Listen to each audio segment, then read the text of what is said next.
to the discussion, Minister. Thank you so much. And Andile, just to bring you in here, yesterday when we were preparing, because when you prepare, you have a better chance of doing better, as it were. When we were preparing for this discussion, what was important to you was to break down what was meant by digital infrastructure. And I do think that that is a very simple but important question. So just give us your take and include in that in your introductory remarks, but also your mindset, because the 4IR commission that was set up by the president has been doing a lot of work, and I do understand that consultations have been extensive. And I'm wondering if throughout these extensive engagements you've been having, whether preparation for an unprecedented event like COVID-19 was documented somehow or some way in those copious papers that I hear the 4IR Commission has come up with. Fifi, thank you very much. Firstly, let me greet the Honorable Minister and thank you for hosting this very important event, in particular at this time. We really were, all of us, absorbed this morning listening to the proceedings started by the President earlier today. I think there are a lot of lessons to pick up from that session. That are really linked or connected to what we are talking about. My context to this, I hope I will have an opportunity to present a slide a bit later, that we just need to understand the ecosystem of what we define as the digital infrastructure first, before we can slice it and dice it and look at it and say which part connects to which part and what is urgent. The way in which I understand that ecosystem is as follows. One, you have a variety of different types of technologies. These are fiber in the ocean, on land, and fiber connecting to you at home. Two, you have data centers that all our data sits. Three, you have the spectrum used to connect us wirelessly. And then four, you have what is called high altitude platforms or satellites that connect to various remote areas. And then, of course, you have got big data and artificial intelligence. All these sit on top of the internet. Now, all these things, for them to work, you need funding. And that funding comes in the form of equity or debt or bonds or in any other form of funding for any of these things to happen. And then from there, moving down towards the policy side, we need to think about the economy, or we need to think about digital infrastructure as an integral part of the economy. What I mean by that all policies and laws of the economy must actually dovetail with what we define as the digital infrastructure or digital economy. In our view, in my view, that open source or open access or open data should form the foundation for that model that we have to define as a country. Now, clearly, for all the things that must work, you need laws and policies and regulations, right? Now, on the extreme side, then you have different sectors of the economy, such as agri-tech or fintech or ragtech or edutech or medtech or digital twinning or clean tech or smart grid. That is how I see the full architecture or ecosystem to service people in urban, rural, citizens in business and in society. I'll stop here for now. Thanks, Andile, and we look forward to those further engagements or slicing of the digital pie, as you put it. But Dalibo, to bring you in also for your introductory remarks, I imagine that your work consulting various businesses and governments all over the world has picked up quite considerably since the COVID-19 pandemic unfortunately landed, because what it did do is it did expose the vulnerability in the digital plans of many nations. But just your take on the world as it currently is, but more importantly, your bird's eye view from your part of the world of South Africa's digital landscape. Well, thank you very much for having me, Fifi, and thank you, the Honorable Minister, and everyone here. It's a real pleasure for me to be part of this debate. I'd like to give you some external views. I've been in the telecoms and technology industries for about 25 years. And I always try to look at things from independent perspective. and try to find, if possible or where possible, win-win situations, win-win arrangements between different stakeholders. And I think to do that, you really need long-term policy visions or long-term visions that partially come from the government, come from some kind of substantive debate among the different stakeholders. So I fully subscribe to the Honourable Minister's comment that we should forget telecoms and look at digital. That's why I call this my initiative, my thought leadership, and my consulting Digitex, which it combines the technology, connectivity, and service angle. I truly believe that that's the way forward to grow economy, and that's the way forward to grow it in a sustainable way, which are two very important principles that we talk about. We also talk about potential challenges. They are challenges around human centricity. There are challenges around freedoms. I mean, there are parties that may want to use the technologies in a way that the consumers or the voters may not want to. So I think that we have to talk about protection, and we have to talk about how the consumer gets protected through free market mechanisms, but also through the national governments, because that's the proxy of the voters, and that's to me very important. I picked up in the morning in a very interesting sessions, and in particular, Dr. Ramakopa mentioned that the three priorities in terms of GDP or economic growth. In terms of innovation, I would emphasize local innovation, the differentiation, whatever happens within the country differentiates the country from a competitive perspective, and then the role of the government to sort of oversee that transformation. So I'm very keen to have these discussions, to participate in these discussions with government. I just wanted to show, we published earlier this month this report about 5G policies with some thoughts. I understand that we don't have now time to go through all of this, but I just wanted to give you the 5 thoughts to think about, or maybe to set the debate. One is about opening of not only infrastructures, but also technology standards and data platforms. It's not possible to open everything all the time, but it's possible to discuss what should be open, how should be open, and how to form long-term policies around that.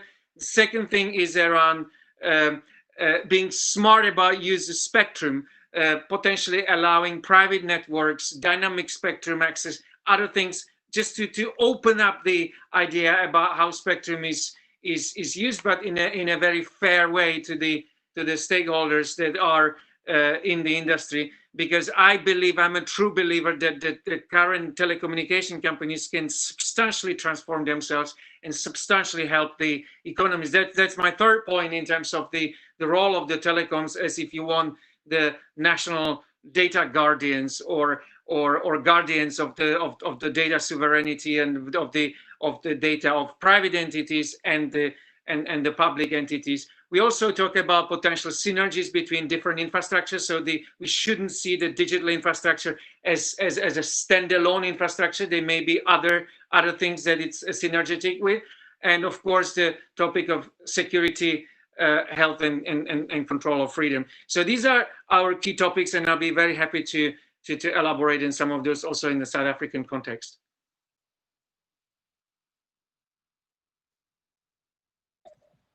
Thanks so much, Dalibo. We'll get to those in just a moment. I think a lot of the attendees would look forward to more detail on those 5 points. So just one request to our panelists. Would love to see your beautiful faces. So please, can you make sure that your videos are switched on? Dr. Andile, speaking to you. I would love to see you, and particularly for the recording of the stream. And also just muting the mics, if we could all just mute our mics when we are not finished. I mean, rather when we are finished talking, just to make it a lot easier for the attendees to participate in the engagement. Prof. Brian, finally, last but not least, I've spoken to quite a number of students And I'm surprised. I'm surprised to hear from them that learning from home is not all that. Some of them are really wanting to get back to the campus. But of course, even if that does happen, a lot of the online learning will still be in place. I'm interested in your introductory remarks as we do continue this conversation around South Africa's digital economy. Thanks, Fifi, and Minister, thanks for having me, and to my fellow panelists and everybody online, good afternoon. Really thank you for inviting me to participate, and it's my pleasure and privilege to try to contribute. So this seminar is part of a broader thing about sustainable infrastructure development for South Africa across a number of sectors. And I think it is important to recognize that although we're talking digital, it happens in a time of COVID. And I think that has changed the game in many ways, as the Minister mentioned. And I think it probably, with regard to digital, it's changed. There's at least 5 things that we can learn from this time of COVID. I think the first thing is the 4th industrial revolution doesn't immunize us from the so-called 3rd or even 1st and 2nd industrial revolution realities, many of which are very prevalent in South Africa. So it is right, I think, that digital infrastructure and this conversation around the digital ecosystems has to be part of an integrated infrastructure strategy. And hence the broader SIDSSA program, I think, is very much to be welcomed. I think secondly, COVID has shown us that on the one hand, much of the economy can go on if people are properly connected. Many firms, including my own organization, you mentioned our students are at home. We carried on. And many people I speak to have been as busy as ever or busier. And I think that demonstrates the incredibly empowering potential of digital ecosystems. I think a third thing COVID has done is it has accelerated the transition of many sectors, including education, my own, and others like retail, to more digital formats. And I think these digital transformations are potentially very transformative beyond the direct effects in their industries in question. So, for example, digitalization of education, of access to finance, of access to healthcare, of access to basic goods and services, can have a massive impact on spatial inclusion, a priority that came out of this morning's session, social cohesion. Fourthly, I think what is important, and I've learned this with my students, you think I'm dealing with postgrad students, they've all got access, right? I think at the same time as remote working and virtual work has been a reality and a lifeline for many of us, what we've seen is that there are many people who cannot and do not participate in this virtual way, and are particularly vulnerable to the extraneous shocks like COVID, and are excluded from the transformation into a digital economy. So the democratization of digital infrastructure is absolutely critical, which is again why I think this process is to be welcomed. And then finally, you mentioned some of my students are not too keen to carry on online. They like being in the classroom. There's a social dynamic to it. And I think the lockdown has reminded us of the importance of human and social priorities. Technology and infrastructure doesn't exist in isolation of the social and economic context and the human realities, both in terms of what people want, what they embrace, what they treasure. And therefore, we need to, when we think about, Andilia made the point about digital infrastructure versus the digital ecosystem or the digital economy. We have to take a long-term view and it have to be vision-driven, but it will not be sustainable if it doesn't, if it's just about infrastructure. If we don't think about the ecosystem and the human needs that it supports and the broader notion of digital inclusion, I think we are going to be missing a trick. So finally, to wrap up these opening comments, I think we do need a long-term vision. We need to be strategically driven. But a comment that also came out of this morning is we've got to get to execution. Our lecture strategy now, and we all know that a great strategy that's badly executed, you might as well not have it. So we need to focus on the right strategy, find the right projects, make the right strategic choices, and then really focus on execution. Thank you very much.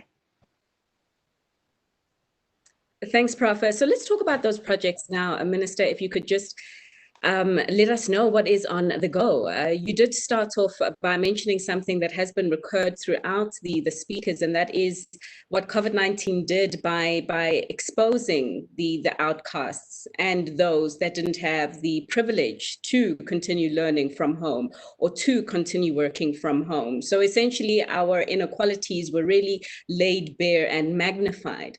And I'm just interested in your kind of thinking around projects perhaps that can immediately address some of the needs of South African society. Of course, health would be top of mind there, but things like education and also social development as well. What's in store, Minister? Thank you so much, Fifi. As I mentioned earlier, linking to what the two last panelists have mentioned, the importance of digital ecosystem. As I laid foundation to say, for you to have that, we've got to make sure that we've got a stable infrastructure. So I needed to make that, because as the policymaker, I have a responsibility to work with the industry players to say, how do we then go about making sure that we provide that infrastructure? But key to what you are asking, Fifi, in terms of the interventions from our side as the department. One of the things that we're embarking on right now is the issue of developing the digital economy master plan, which will therefore look into the entire ecosystem, whether you talk about the digital core, everything in terms of the technologies, the services, and everything that we're talking about. We will be finalizing that process by the end of August. The team has informed me that by end of June, we'll have a first draft, which again is canvassed with the entire industry players, not only industry players in the ICT, but cutting across all the industries that we have in the country. We had, and I think I've also heard this when the president was also hosting his session, most people have spoken about spectrum, even here in the panelists. We issued a policy direction last year, 2019, July, to say the authority must consider some policy objectives when it's moving towards the licensing of the spectrum. As I'm speaking to you, the authority has given me information that by the end of June, they will be issuing the ITA.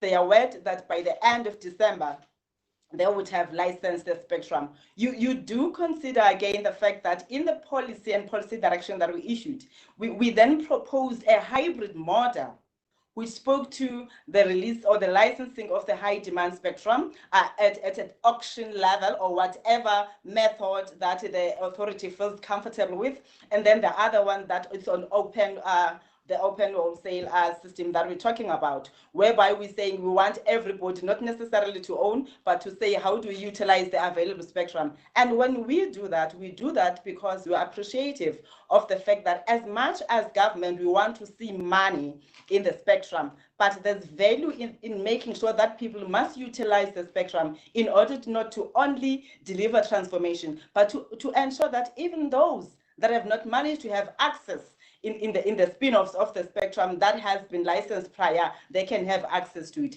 I'm talking about those that are in the rural areas and the townships. Therefore, to say now we're bringing these two processes, the one that is on 1 and the other one, which I have been reliably informed, as I said, the other one is on end December, the other one is in Q2 of the next financial year. I am having a meeting again on the 25th. With the regulator, where I'm still trying to see, can't we engage each other and see if we can be able to fast track the process, because we really would love a situation whereby the spectrum can be released to all, and therefore all the innovators and everybody that needs to utilize the spectrum, then they can have access to it. That's number 2 in terms of the interventions that I spoke about. The third one is on rolling out what we refer to as SA Connect, which is the department's or the government's broadband rollout plan. But in that, we're busy with a feasibility study as I'm speaking to you. DBSA is the one that commissioned the study. They have said they'll be done by end December. I'm hopeful, as I've arranged a meeting again with the CEO of IDC, sorry, no, not DBSA, as I have arranged a meeting to say, can we sit down and see? Because at times you want to do things that are already there. I do believe that the industry may have most of the information that goes to the feasibility study. How do we then make sure that we work together in a coordinated method that will then help us fast track the execution that we seek to achieve? The third one again is the BDM, the Broadcasting Digital Migration Process, because as I spoke about releasing spectrum, again, there is this big elephant in the room that we've been talking about for years as the South African government, that of migrating broadcasters from digital to analog.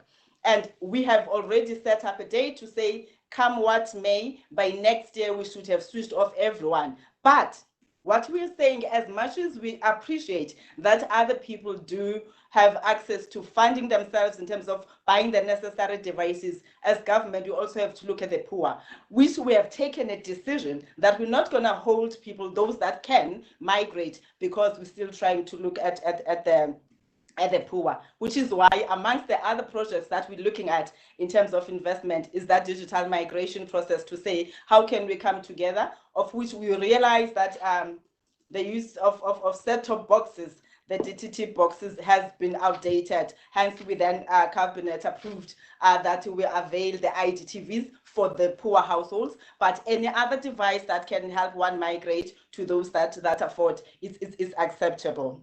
The fourth one is the issue that I spoke about earlier, of saying, as we look into the digital infrastructure, as people were talking about, but Andile or Dr. Naba raises another important angle that we should look at. I think also Brian mentioned this. As we look into the ecosystem, who are these people that are producing this fiber? Because ours as government is to make sure that we balance. As much as we drive the service that people must access, we must also make sure that people participate meaningfully. As we're going to be licensing spectrum, who are the people that will be building the towers? And where do the batteries and other components of the towers come from? So we're working with the Department of Trade and Industry, with the Department of Science and Innovation, to say, let's come together and make sure that we come up with a plan that will help that at least the money is retained in the country. Because what we have been observing currently is the fact that pledges are made, we're going to offer 50 billion, but when you look into the breakdown of the investment, you find that South Africa is left with 5 billion. How do we utilize this opportunity of bridging the digital divide by enabling those, but make sure that the money gets to be then reinvested back in South Africa in order to create jobs, but most importantly, to make sure that people have better services. So as we do that, again, in the digital economy master plan, that's there, then to say what incentives we can then bring. And as I spoke of the departments that we are working with, I just forgot SARS through Treasury that we're working with, to encourage manufacturing. We have 11 million learners in South Africa as we talk about digitalizing education. We have 11 million learners.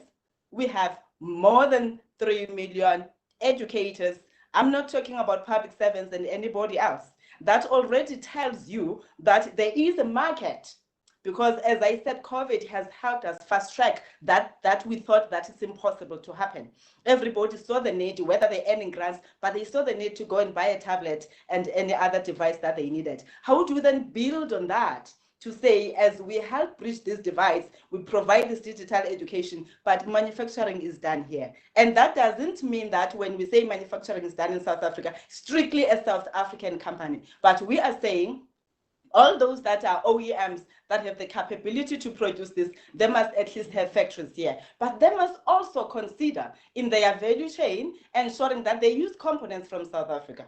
If I were to make an example with one of the greatest minerals that we have, the manganese, that is also needed when we talk of the devices. How do we make sure that we get this delivery in a coordinated and collaborative manner that does not only seek to say, yes, we've built a digital society, but at the same time as we built that society, it has also helped us turn around our economy. Those are the interventions that we are working on. As I said, the Presidential Commission, Dr. Naba, I think is going to talk to that, has just given me the report that we'll be handing over to the President. And until that time, we'll get into details once Cabinet approved. But there are very clear directives that we can build on as the country in order to leverage in the current crisis that we are faced with.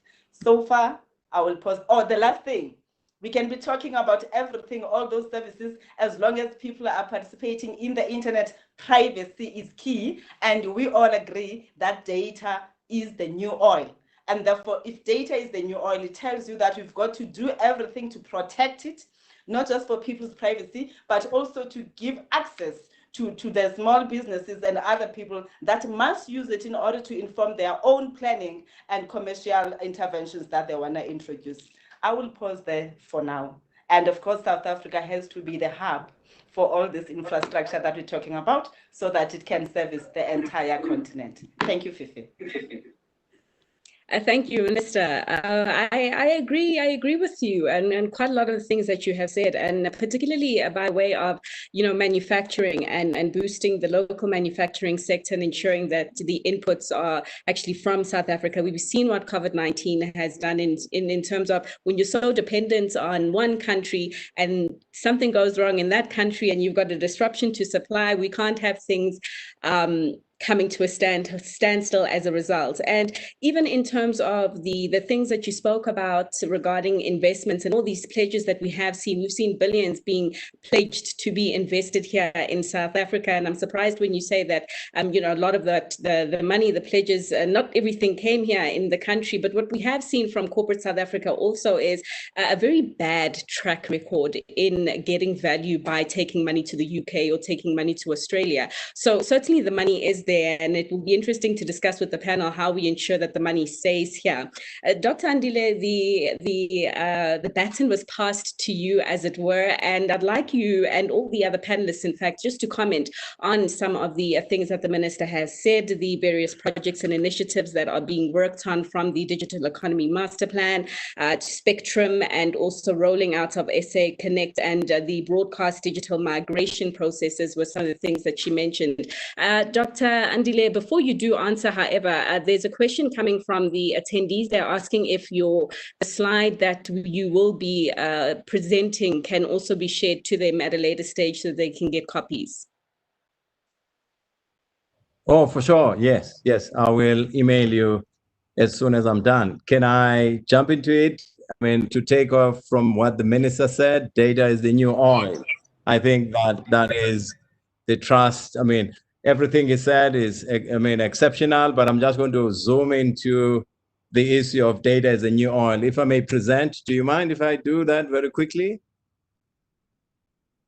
Go ahead, please. Are you able to share your screen with us so we can see?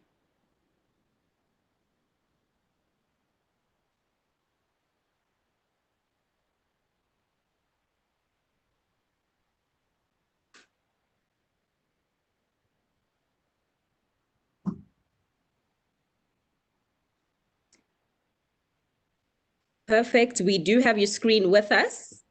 We can all see your screen. Yeah, I think we can all see your screen. You can go ahead.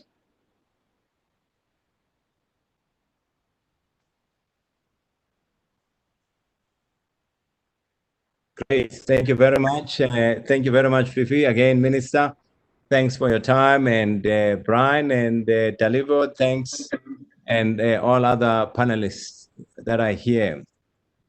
The way in which I've structured this, as I've said, is very simple. I mean, as I've said, picking up what the Minister said, the Minister talked about spectrum, fiber, and all these. These are all what I call integral parts of the ecosystem.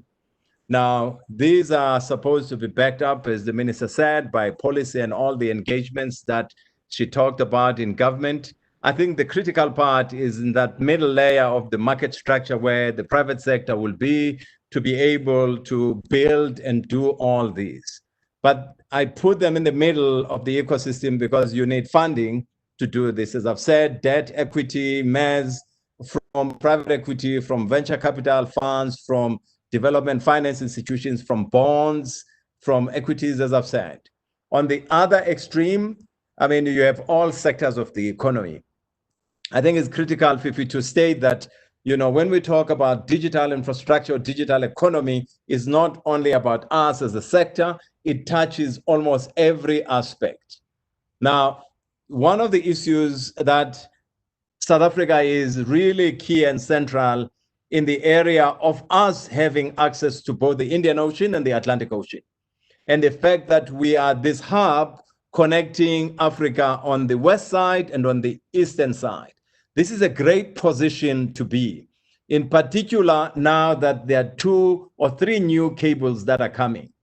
If you look at the cables that I've presented before, The average size of each of these cables is about 15 terabits per second. Now, these new cables, one will be opened or launched in 2022. Basically, this cable is 100 terabits per second. The 2Africa cable is again 180 terabits per second. This is almost 20 times the amount of international capacity that we have. So as South Africa, we are moving in a direction of truly becoming connected to the world. Not only that, but becoming that hub of the Southern Hemisphere and the African continent. Now, if I leave then connectivity and come to cloud, we all are aware that about 2 months ago, AWS launched their region in Cape Town, and Azure, Microsoft already, they are here. I think as a country, we need to develop strategies to bring more cloud providers in South Africa to become a central hub of cloud computing and hyperscale. This is in the process of happening. We need to accelerate this model. Open source is key. Without open source, there's no future.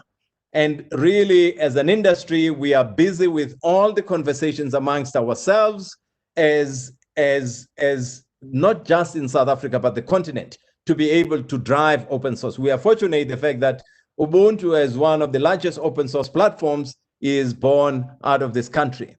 Now, just to indicate some milestones of successes this country has seen, we basically, have participated in a number of these events. Last year in November, Minister and the delegation were part of the WRC discussing issues of 5G. Now, all these frequencies are now decided by what is called WRC 19, which was in Egypt. And this is paving way for further debate of spectrum in another World Radio Conference of 2023 and another one of 2027. Now, why do I raise this? 2027 will be discussing 6G. We have 10 years as a country to execute on this 5G so that we are not late for the next generation, which will be 6G that will come in around 2027. Coupled with that, as I've said, we talked about these hyperscale AWS Azure that are already here. Inside the report coming out of the 4IR, we muted the establishment of an AI institute in Africa, which I'm sure the minister in the near coming weeks will talk about it. I've talked about these cables, which are central to us as a country. And what I'm saying, colleagues, that we are sitting in a sweet spot where we sit today as a country to lead the continent in the digital revolution. And all the building blocks are there. What do we need to do? We need to change the following laws in order to allow, for instance, for mobility. What I call mobility is all autonomous vehicles. These are the laws that need to be changed for us to allow drones to happen, for us to allow smart grids to happen, for us to allow CubeSats, and all these new technologies. We need to quickly amend these laws in order for us to really accelerate what we define as digital transformation. For instance, if you take fintech, there is no reason for us that all mobile devices can be used to pay people on social grants so that we remove queues and some of the heists that we see. This can be done quickly and fast and be able to address some of these challenges that the country is experiencing.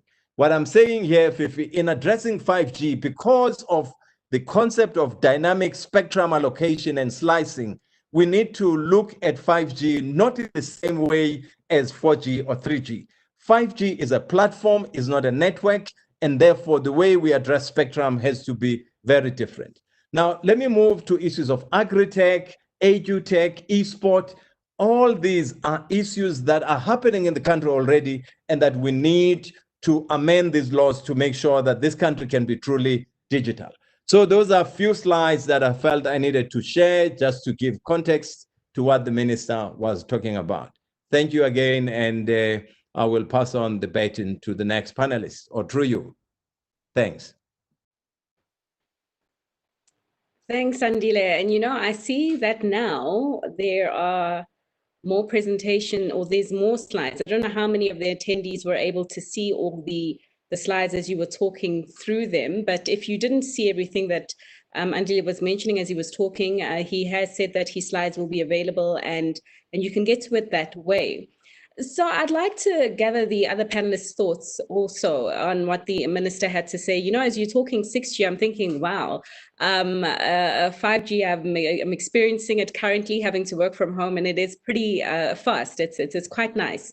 But a lot of South Africans, in fact, in the informal and the rural areas, are currently on, or most of them use 2G phones, mobile devices, I am told.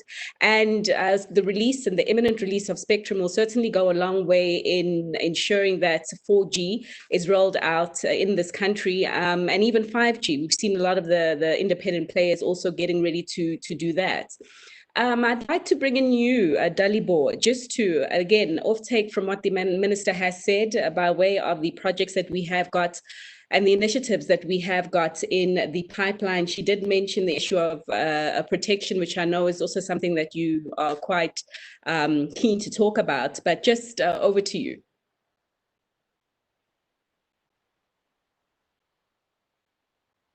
Is Dalibor still there with us? Yeah, sorry, can you hear me now?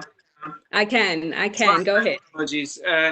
Thank you, Fifi. I think there's a number of very important points that were raised. Let me start with the Honorable Minister's point, which is one of my big topics, which is that she said that data is the new oil, which means that we all need to use it, right? It's not something which is exclusive for governments or for some companies. We all have to become part of a market with this data.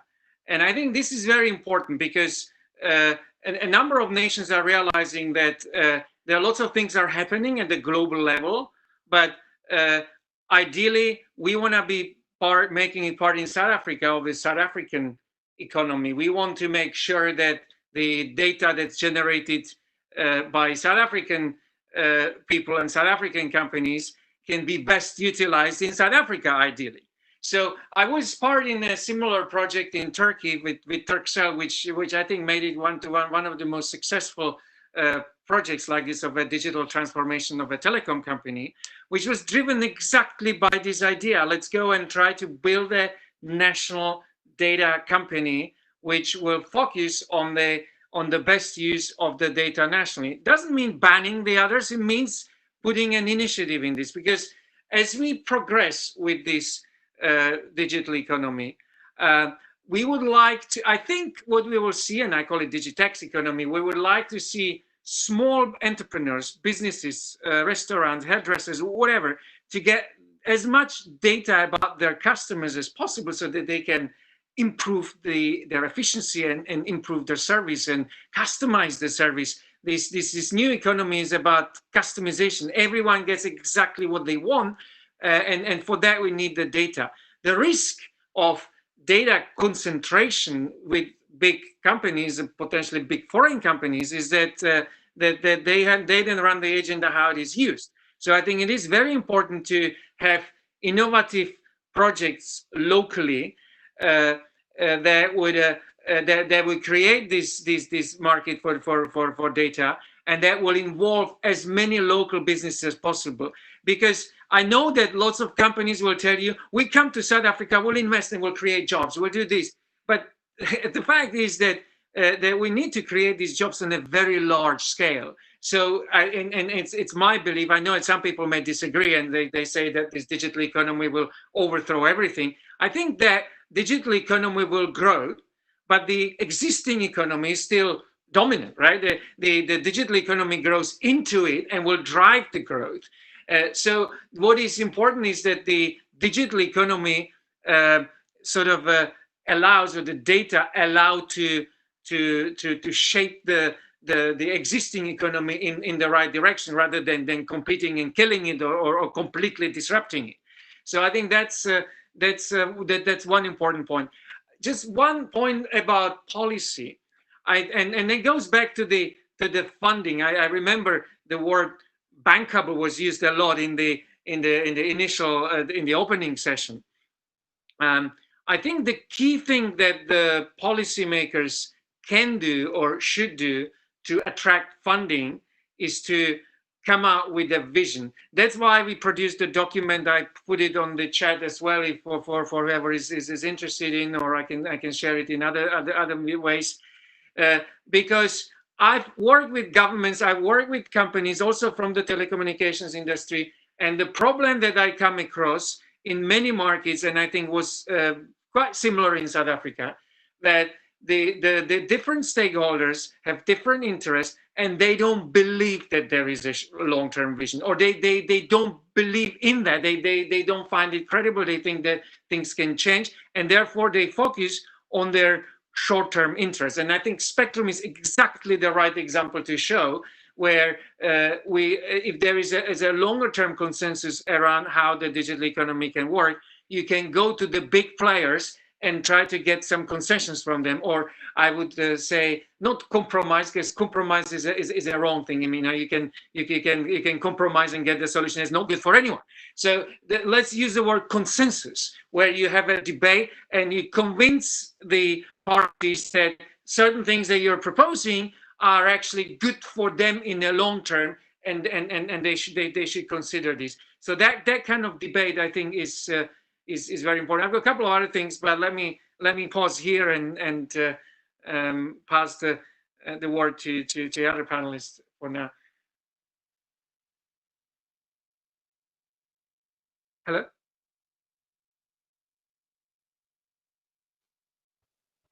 You're on mute, Fifi. We cannot hear. Apologies there. Thanks so much. Is everyone able to hear me? Well, now we are. Fantastic. Yes. Professor Armstrong there nodding very positively to say that I am audible, and I'm going to hand it over to you then. So just to, just feed off what has been shared so far, but most importantly, as the Minister did introduce the various initiatives that we do have on the go, what your thoughts are and how best to action them. Thanks, Fifi. I think the sort of the mental framework I always use to assess the strategy and digital strategy is, if we think about digital inclusion, most researchers and I agree, digital inclusion rests on three simultaneous necessary things we have to get right. We have to provide access, we have to promote usage, and access and usage has to translate into benefit and impact in communities. So if we think about those three levels, I actually think we're doing much better in access now than we were a while ago. And I think a lot of the measures that have been proposed, for example, the release of spectrum, will also take access a step further forward. What Andile was talking about in terms of the infrastructure to the rest of the world, it makes us have access to the digital infrastructure on a global scale. The one point I would say, and I'm looking forward to seeing how should we say, the strings attached to the release of the spectrum. Because there's a lot of talk about, we live in this age of abundance where everything's abundant. And that's quite fashionable. But the reality is spectrum is a very scarce resource, and it is therefore incredibly valuable. And I know universal service obligations are sort of a bit outdated and out of fashion and so on. But I think the release of spectrum we need to use that lever to try and alter the industry structure. And I think the industry structure that we're looking at, that we need to get is a more efficient wholesale market for mobile data services. What's interesting is we've seen in the fixed space, with the creation of a relatively efficient wholesale market, what that's done for fiber deployment. Fiber deployment has blossomed. It's still got, I think we'd all like it to be much more. But the reality in South Africa is that on wireless services, mobile data services, we do not have an efficient wholesale market. And I know there was talk about it with the WOAN and so on, but it will be interesting to see how the release of the spectrum can precipitate or encourage the creation of a more efficient market for wholesale mobile data services, because that will drive innovation. That will drive new entrants into the economy. That will create a lot of scope for stimulation and greater access. If we move on to the second lens I mentioned, which is about usage, I think there are very interesting things that the Minister said that I'd like to pick up on. And she spoke about supporting local supply chains, local upstream activities in the digital economy. And I think that's really to be encouraged. What I would go a bit further. I would say one of the biggest catalysts for change in South Africa to promote usage is the creation of usage ecosystems. And the digitalization of government services by government itself, not only the Department of Communications and Digital Services, but the digitalization of government services from home affairs through to police, through to education, through to every government department, will firstly create critical mass of demand for a digital economy in South Africa. And it will promote adoption of digital services by society. And you always find in digital transformation that you need champions and early, people who really, that are locomotives for that change. And I think government has an incredible opportunity to play a very profound role there. Related to that, I think it's not just the creation of upstream industries for the digital sector, because the ICT sector is about 4% of the South African economy. What we need to do is create digital supply chains for the broader industry and for broader government services, because that will create critical mass in these ecosystems and therefore drive the network effects, which are really important to drive universal digital inclusion. The final point I want to talk about, which we have to, is the Minister also spoke about 11 million learners in South Africa and the issue of skills. Skills is one of the biggest inhibitors of usage, or the lack of skills is one of the biggest inhibitors of usage, or the research suggests. And I think, firstly, clearly there's a lot to be done in the Department of Basic Education and Training. I absolutely accept that post-school education has a lot of work to do in terms of digitalizing. I think there's a sector that often goes unobserved or undiscussed, and that is the basic foundational digital literacy of the broader population. And I think that's not something that we must throw our hands in the air about. I think it is something that firms and big business and small business and government can do very concrete things to improve the digital literacy of their employees. 16 million people are employed in South Africa. If we could get the digital literacy of all of those to where it needs to be, the diffusion effect into society would be profound. And there are very practical things that can be done in that regard as well. So those would be some things I would add on top of maybe the various, I noted actually 7 things the Minister said they were doing, which I think are all absolutely spot on. I would just add those for consideration.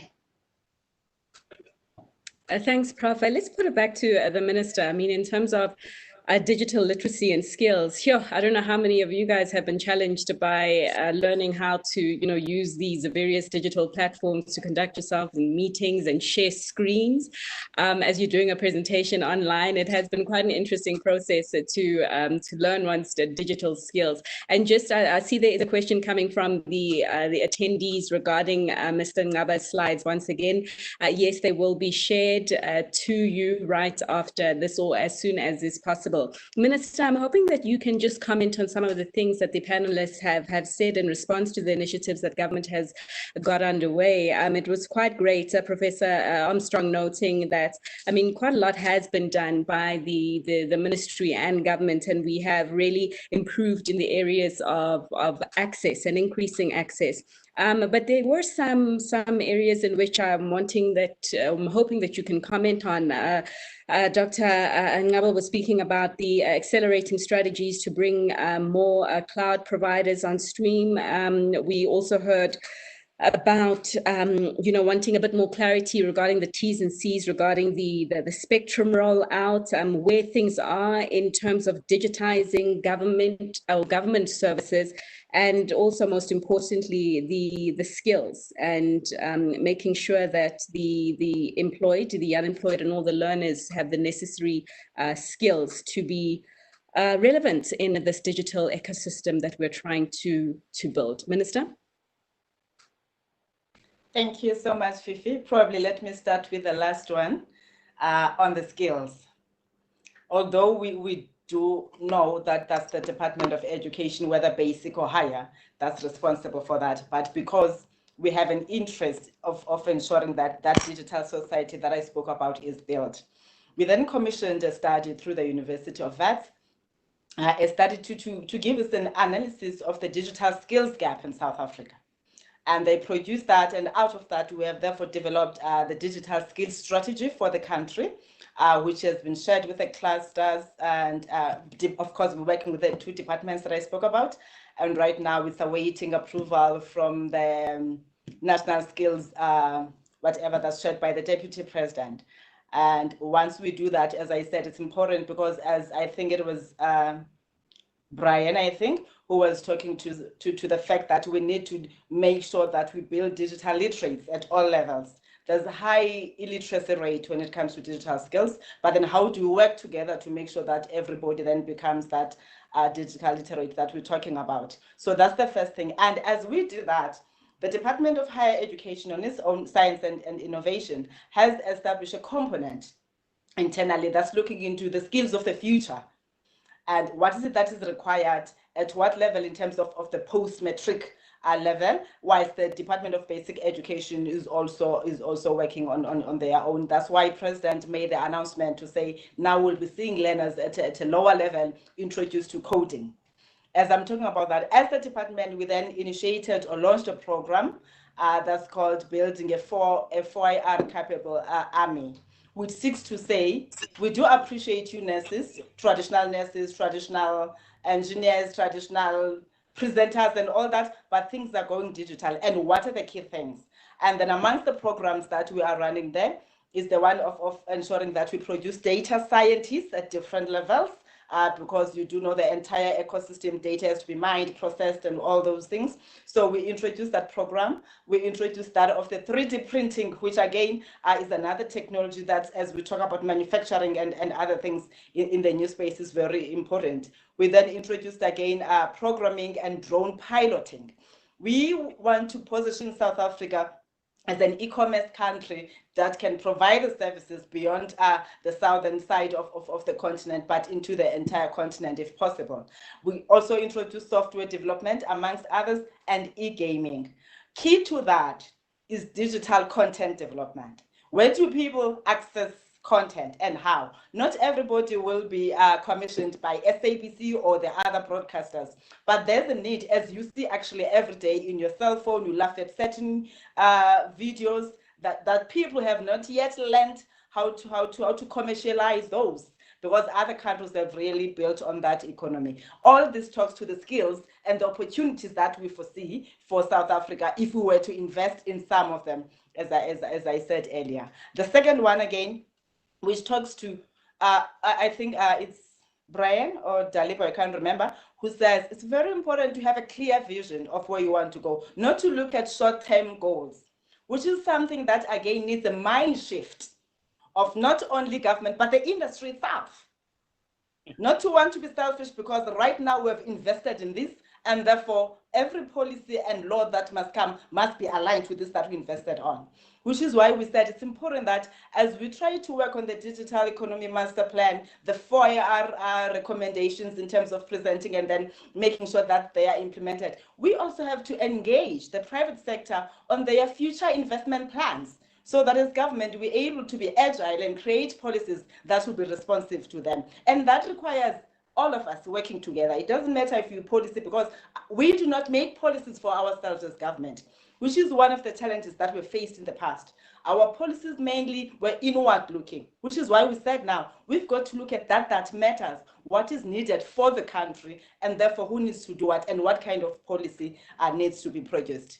Dr. Ngaba introduces an important thing that every time I raise it, people want to kill me, that we really need to have a complete overhaul of the legislations that we have and the regulations. And as much as people think when you talk about this, it's because you want to occupy space, but it is the reality. As he mentioned, the different services that are offered on the platforms, whether it's agri-tech and all that, they all require that thinking that said, what is the kind of future that we envisage? Not to say how we're doing things prior COVID. COVID has shown us flames. How would we then seek to build from this that we have seen, that we may not be able to go to our mealie fields, but people have to eat? What therefore do we need to do? Which is why we will be presenting soon the recommendations of the Presidential Commission to the entire cabinet. And once that's adopted, in terms of implementation, that government has to implement will have to be implemented in an integrated manner. That we have even said as we're working on the economic reform strategy now, to say, let's make sure that all the matters that cut across, because one of the weaknesses again was that silo mentality. I'm Department of Communications, and people, when they look at me, they think spectrum, nothing else. I'm Department of Agriculture, they just see maize, and they're not looking at the entire ecosystem. And how does it depend on other sectors? So this is what we have learned, and we thank the commissioners also for making sure that they widen the space, the type of energy that we need, the capabilities that are there. So we are hoping that as government, we're going to improve on our planning, because as I said, one thing that we have emphasized with the SIDSSA administration is that of working with people outside government, bringing fresh thoughts, but most importantly, bringing innovators themselves, to an extent that, Fifi, we're now even having discussions on the SCM processes. Does it make sense to want to confine everybody to a specification for a particular service, whereby you can get more services or better innovations if you were to open it up? And of course, because I love hackathons, I always make an example. Just say, I have a challenge in terms of the services that are rendered as social development. We want a particular solution. Why can't we just hold a hackathon? And then we let young people be innovative as they can, and then bring the solutions that they see that South Africa can work on. The last thing, the T's and C's of the spectrum, it is the regulator that is responsible for that. I am hopeful that in the ITA that they'll be issuing, then there will be an indication of what they are looking at. As I said, the Act only limits me to that of issuing the policy and the policy direction. But we are having engagements. As you know, that our Parliament has recently sent the list to the Minister of the people that are nominated to serve in the regulation, and we will be writing back to the Speaker to say these are the people that we recommend for appointment. Thank you for now, Fifi. Thank you, Minister. Minister, can I actually just ask you just once again to comment on the regulatory changes that you say that, you know, you have been saying for the longest of time that things do need to change and become more relevant to the current times. You're going to Parliament, you have said, and that matter will be discussed, but how long then after till we get to the finish line of implementation? Because that often is the problem with our policy and our regulatory frameworks. I don't want to be sitting here with you, Minister, 2-3 years from now and talking about the implementation of policies that you have mentioned to us now in 2020. So if you can just give us some timelines there. Thank you, Fifi. We are hopeful that if we get buy-in in everything that's entailed in the Presidential Commission, we'll be able to get people to understand that lawmaking process, to say there's a need for us to review the process that we take, as I spoke about agility, because that's one thing that we really need to focus on. In this era that we are in, what kind of a lawmaker do we require? The one that must appreciate the environment that we are participating in. Same applies to the regulator.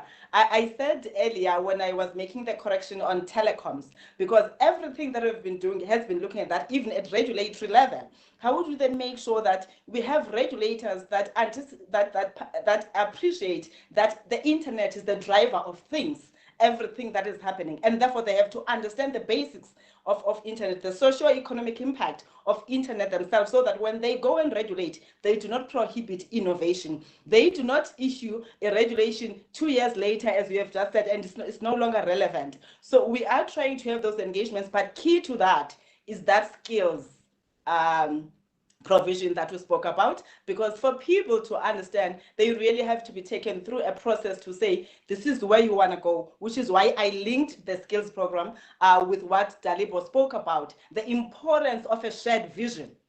Because if you're going to have a regulator or a policymaker that has a particular vision, or an industry that has a particular vision in terms of where do they want to take South Africa, and that's not shared in the entire legislative framework, then you're not going to achieve that. Now, what's important is for all of us to come together, which is what is an opportunity that was presented by the Presidential Commission to say, bring everyone who are experts in different sectors, let them discuss the future of South Africa in the 4th Industrial Revolution era, and therefore help them guide us. And then we see, because we can't continue with that process of making a legislation 18 months. We cannot. Because by the time we come after 18 months, which is why we need to go out and appeal to the public and the interested stakeholders, because at times delays are not only from government level, delays are also at those that have interest that will take the process to court and delay. So that importance of that vision that is shared is very important that we all mobilize towards. I will pause there for now, Fifi. Thanks so much, Minister. Regulation that doesn't inhibit innovation. I like that. So I'm gonna steal that phrase. Thank you.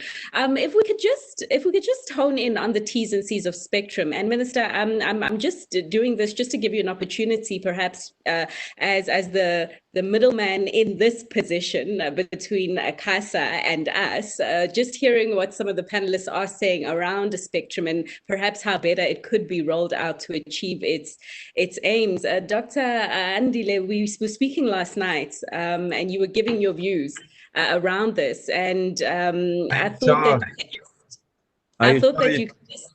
Are you sure you want me to express my views? I want them so that the minister can take them on board. You know, she is not one to expressing her. Fifi, can I make a proposal before Dr. Naba? Before he comes in, Dr. Naba is one of the people who authored the legislations that we have, who set out how regulatory frameworks must be done. So as you'll be asking the questions, he must then talk to how do we then change that he has put in place that I am implementing currently, as I'm talking about the need for a complete overhaul of all these things that are delaying us, including the role of the shareholder or the policymaker in the spectrum licensing process. Well, Minister, thank you very much. Thank you, Fifi. Thanks, colleagues. I wanted to remind Brian in a meeting we had at CSIR, I think it was probably 1995 or 94, Minister, or just before that. And he was looking much younger than he is now as a young scientist at CSIR. And that time we were discussing the birth of mobile. And Telkom at the time said that no, mobile will be 10% of connectivity in South Africa. And what do we see today?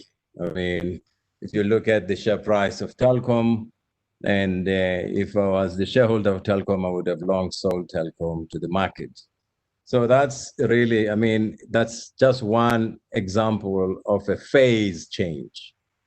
I think, Minister, if I was in your shoes, I would close down ICASA and start a new digital regulator and literally ask everybody to go home and basically do away with the law. I wrote that law in 2002, and it's so outdated.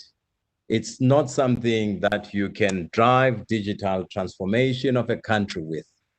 I would honestly say that close this organization, let everybody go and rescale and write a new digital regulator basically in the country. That's what I would do. Now, coming to the issue of spectrum, this is a very overrated piece of technology, and it's outdated and overrated. If I ask you a question today, who are the top 10 largest companies in the world by market cap? There's not been a single company that is a mobile operator. Mobile operators are doomed to die like the way in which fixed telcos died.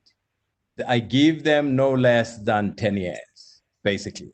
I said in 2000 and just before the World Cup that in 2017, voice as we know it and the interconnect regime and that whole model that we designed again will come to an end and people will use the internet to communicate. There are still people clinging on to the old model of interconnect regime, which is moribund and which has long dead, which needs to be removed from the statutes of laws in our country and regulations. That is why I'm saying that needs to be changed. Colleagues, I mean, the issue basically of digital transformation, it requires bold decisions, extremely bold decisions. Even if you do them in an enterprise, there will be those people who don't want to change, who want to keep the old way of doing things. And what do you do in an organization when you want to change and create a digital bank or a digital company or an e-commerce company. You actually have to do something quite drastic. If you are going to do something cosmetic, it's not going to change. When we changed the laws in the early 90s, between 1994 to 2002, we had to change laws which were apartheid laws. Not only that they were apartheid, they were old analog and digital laws. These laws have been running for over 20 years or so for now. And I really think that, I mean, unless we take a very bold decision as a country on these issues, we will really not go anywhere. The issue, as far as I'm concerned, if I would advise any young person today, I would say build a tech company, a software-driven company, a cloud company that is global in nature. To give an example, in the last 2 months, we built a platform called combatcovid.africa. Today, we are in more than 300 cities in the world. We are in more than 44 countries. This is a platform built here in this country and is being used by people everywhere in the continent, right? Mobile communications has a location-based environment which makes it very rigid to operate. As a country, we cannot define our strategy based on spectrum and mobile. If we want to build a digital strategy, we have to think about ourselves becoming a global country whereby we basically provide services to 7 billion people in the world. We create companies like Alibaba, we create companies like Google, like AWS. This is what the world is today. It's about having 100 million clients. It's about having 1 billion clients in your platform. So South Africans, they have capability, they have knowledge. We really need to move away from this way of looking at digital as if it is spectrum. Digital is not spectrum. In fact, we should not even auction spectrum. We should give spectrum for free to people to use in order to address that digital divide that people talked about. Honestly, the issue of auction, Minister, I think in my view, it's honestly a waste of time and money for the state. Rather, put serious obligations to those who are given spectrum to do what is right for the country in terms of taking us to that digital society. Taking money, 2 or 3 billion to put in the fiscus, is not going to do anything. It's not going to make any change. I really think that we need to make bold decisions as a country when it comes to digital.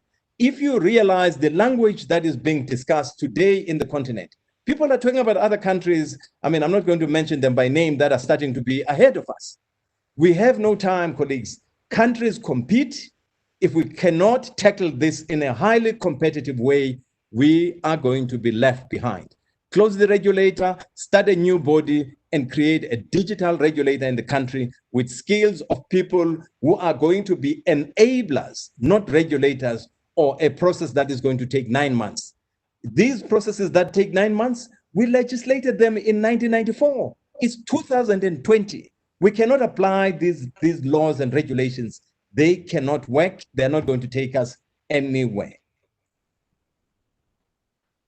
As I wonder if we have any attendees on the call working at a CASA thinking, what are you saying?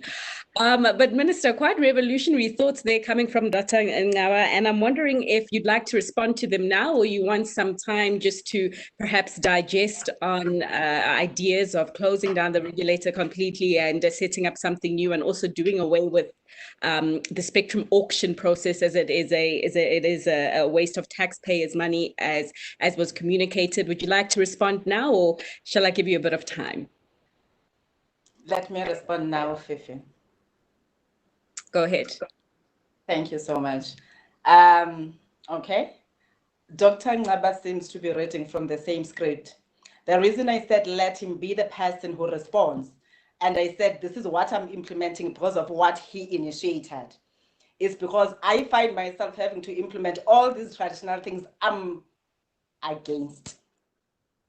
But the nice thing about the South African way of doing things is that democracy and that respect of all the existing structures that must adhere to the law in front of them has to be respected and to be given. For example, if you have noticed, I had taken time on the ICASA appointments, even sending the letter to Parliament, to say go with the process, because I was saying there's a need for us to review, including the number of the existing councillors and the skills thereof.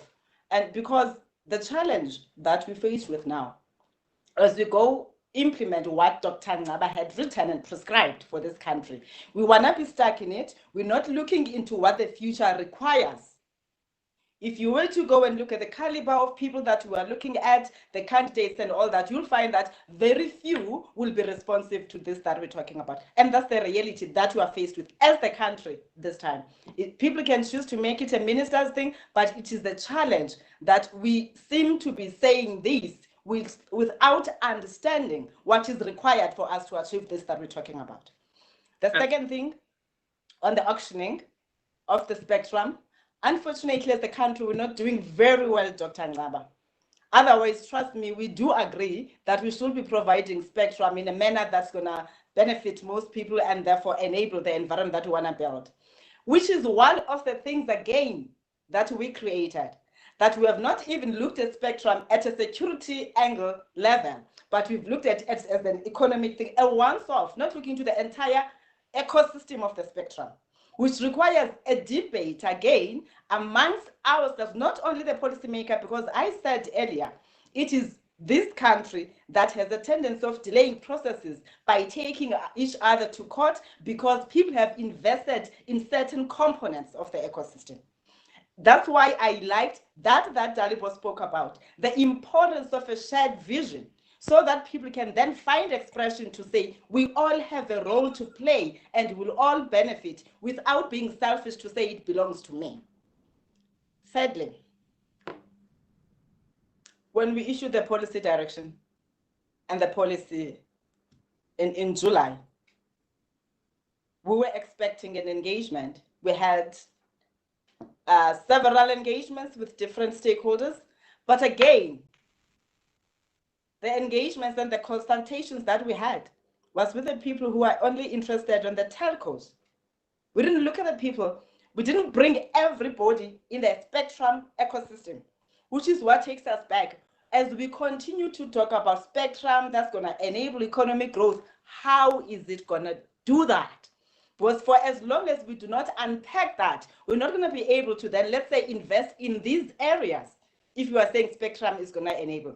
Yes, for connectivity, it's going to be there, and all. But what is it that happens when people are connected? What kind of services that people must access, and what applications that must create new jobs when they're leveraging on the spectrum, let alone that this is the spectrum, as Dr. Ngaba said, that is with the telcos.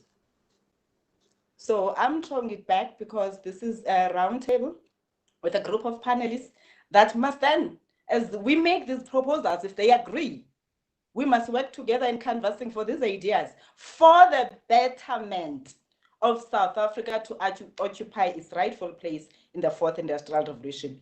It must stop being a policymaker thing or a government thing, because it doesn't benefit government only. And as we know how we operate in South Africa, we're great lobbyists. So as we do that lobbying, let's make sure that the lobbying at least addresses the futuristic benefits, not just short-term gains that we see today because the banks, we can't go to fintech because we're comfortable with the traditional ways.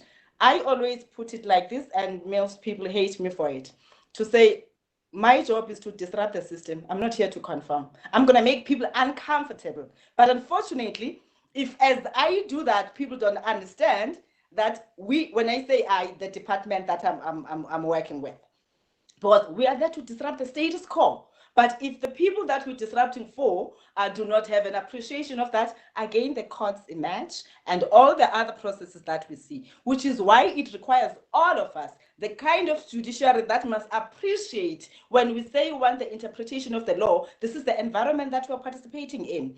The good argument that all the panelists have been making, this is not about ICTs.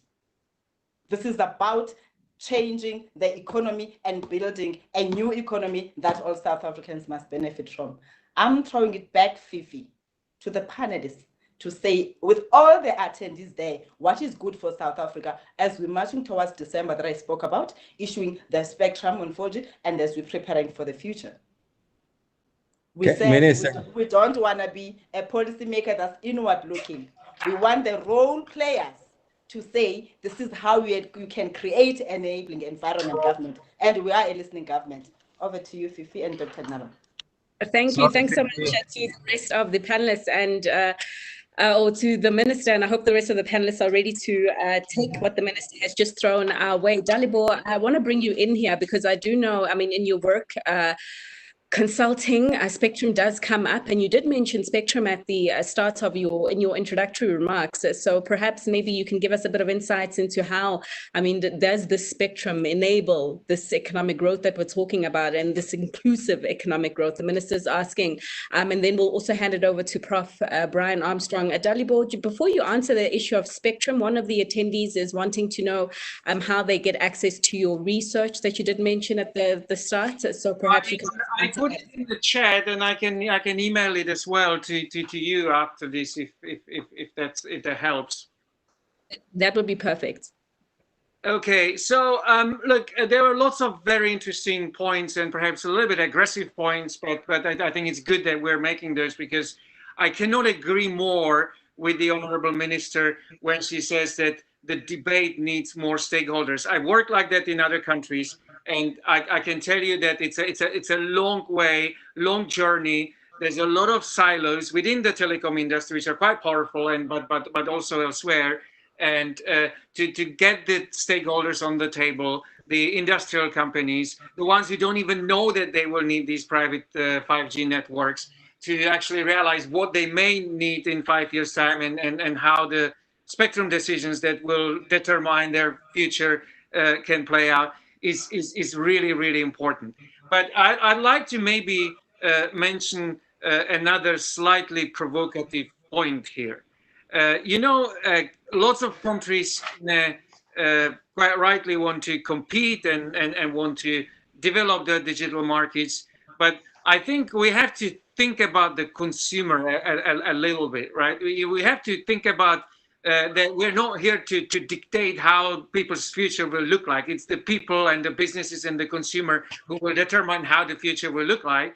We may think that these digital technologies will be very helpful, and there's a lot of reasons to be positive about this, but we should not be forgetting that the driver of this should be in consumer demands, or people actually wanting these things, rather than these things being pushed on them by the policymakers. So I think it's very important then to think about who will be creating these things, who will be going to the marketplace and maybe failing with some products and succeeding with others. And as it was said here, I mean, there's of course this idea that we can make South Africa another Silicon Valley, another kind of global hub. And I suppose it's always good to have aspirations. But as I work in a couple of countries, there's also has to be some degree of realism in terms of what the government can do and what the consumers will want and what the consumers at this stage will most appreciate. That's why some countries may be pushing back a little bit on certain things so that they can address things that are more important. Like what you mentioned, Fifi, if there is an issue with 2G coverage, we probably want to address these rural issues. We want to address this digital divide, and it may be a priority over some other things that would be nice to have and nice to build. And I know that there is going to be a debate, and different stakeholders will have different views on that. I think in terms of what is realistic, I would say three things. What does the consumer want? What are the big industries that are involved right now, and they may actually form some bottlenecks in this all? And I'm not referring only to the telecoms industry, by the way, but also the big tech industries. The data platform markets are very concentrated globally. And is that good? Is that something that maybe at some point may be creating some market power issues? As you know, the European Commission is looking at this now. They're reviewing their legislation for Europe on that regard. There's a lot of discussion about the market concentration on the equipment market with some vendors that are deemed as risky, and there's not many others that can replace them, and etc. So there's a lot of things, but let me get straight to one point that I wanted to make. I know that maybe two speakers made a point about reforming telecoms, and the honorable minister mentioned the aggressive rethink of everything, which I'm fully subscribing to. That's what I'm doing. I'm trying to provide input in this aggressive rethink. But again, the implementation is important, and it's important to see what can work and what is realistic and what is not. And there's one idea that's been flagged in South Africa, which is let's make all the network wholesale open access. I'm working on some projects like this, and I think it's good if it also comes from the industry, and that it comes from a debate with the industry. If it's not like a fight between a strong industry that can block it and other stakeholders who want this. I think there's a number of, and there's a lot of positive signs that the communication industry may be moving and globally in towards more accommodative position towards these things. But we've got to discuss, and we actually really need to say, what do we want? It's sometimes a risk that the people come from academia that I've seen in other countries and say, if I had a blank sheet of paper, this is what I would do. And let's just review everything. And then usually the plan that comes out of this is not executable. I think what works for us now, if we want to reform and we want wholesale, there is COVID-19, there is environmental agenda, which means that excessive overlapping infrastructures would consume more energy, would be less efficient. There is health agenda. Some people don't like the too many antennas. There's a debate whether they should be or should not be concerned. Nonetheless, if there is a reason to make things more efficiently, that could make sense. So there's a lot of things which we can, a lot of trends, and I would say also in the tech and telecoms industry, if you look at those around the world, which could make us think maybe now is the right moment for this reform. But let's start discussing what is realistic. We cannot just say that we come with a blank sheet of paper and just redesign everything and make the country a Silicon Valley and every problem will be solved, because I don't think it's that simple. Certainly. Dalibor, don't be too uncomfortable, not too aggressive conversation, more robust, which is fantastic for a panel, because we're here to seek solutions and we're here to really discuss ways to get this right, because we don't have time to make any unnecessary delays or errors. Prof. Brian, to bring it back to you, I mean, you were talking about you're interested to see what the T's and C's of spectrum allocation is going to look like. Perhaps maybe some input from you on the kinds of T's and C's you'd like to be unveiled from that when ICASA does finally give us clarity on that. In a sense, I feel a bit embarrassed that I sort of raised the issue of spectrum, the release of the spectrum. And I think I would, notwithstanding robust debate and the fact that robust debate is good, for me, the issue isn't actually the process of the release of spectrum. For me, the issue is a progressive transformation of the industry structure. And the release of spectrum, I raise it in the context that it can be a trigger or a catalyst in the progressive evolution of the industry structure or the market structure in South Africa. And I agree we don't have a blank sheet of paper.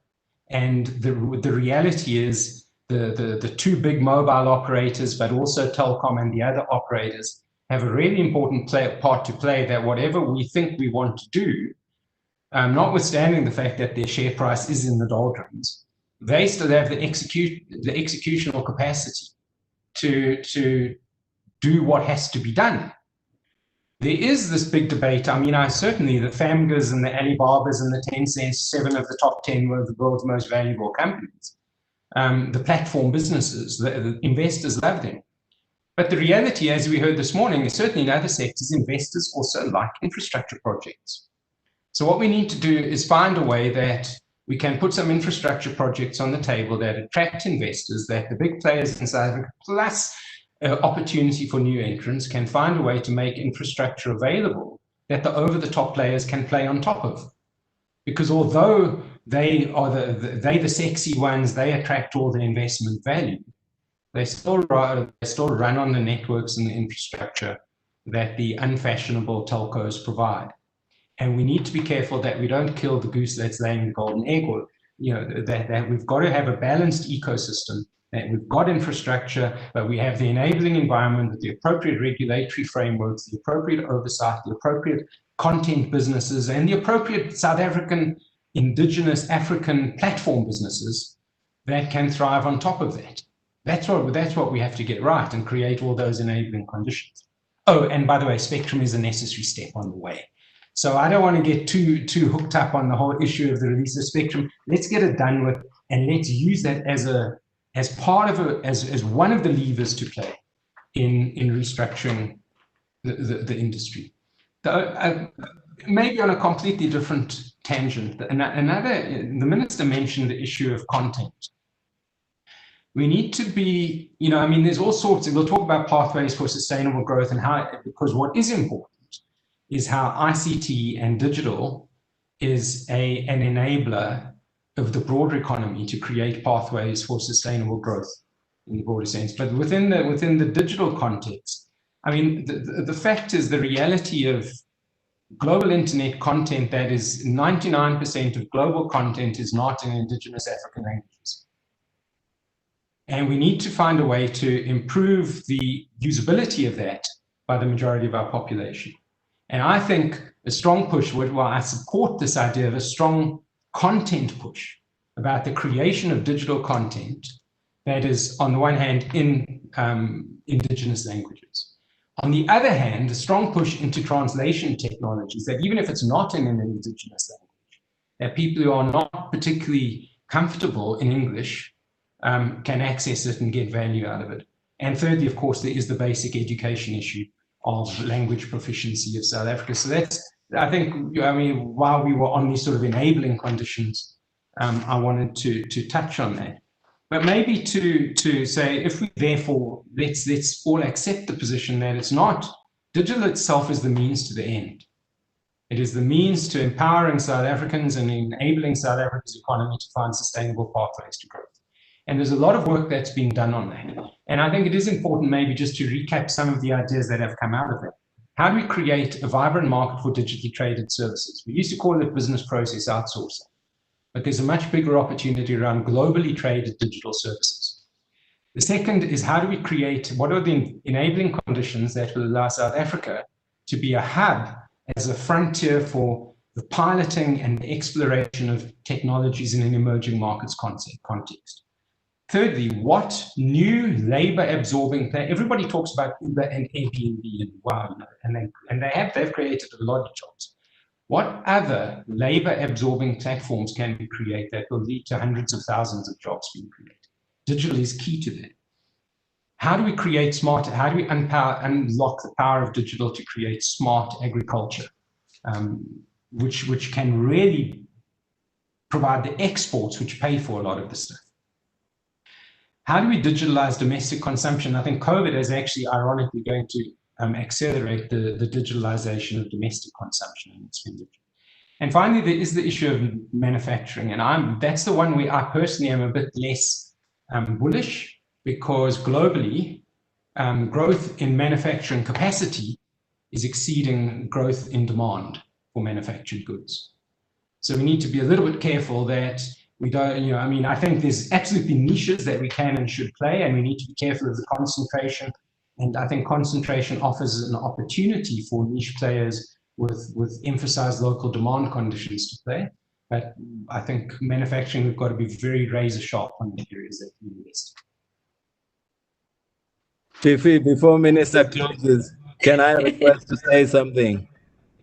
Can I ask that you be brief? We've got a lot of comments coming from the attendees, and I want to make sure I give everyone a chance. Fire away. I was going to close. Sorry. Can I say this? I'm sorry to come in. Let me explain to you, I'll be very short if you don't want it. The structure of 5G is cloud native, meaning it's born in the cloud, the way the design and the environment. So the way in which you look at this as a network, it will be totally wrong. I mean, let me give you one example. By 2024, 25, right, you won't even know the mobile operator that you belong to. You will use communications basically not by being associated with a mobile operator. You will use communications by being on the internet, right? That's what basically is going to happen. It's going to be packaged differently. So this monolithic way of looking at telco in the way that we did 20 years ago is coming to an end in the next 3 to 4 years. I give you an example. Google a company called Jio in India. And this company, how in less than 5 years, it grew from 0 to over 300 million clients, having beaten Bharti and Vodafone, okay? This is what is defined as a new type of business. And you don't pay for calls and ask them, how do they make money? I will tell you another day. But my last comment is the following, is that, you see, if you look at, I'll give you an example. I mean, I want to pick up what the minister said, right?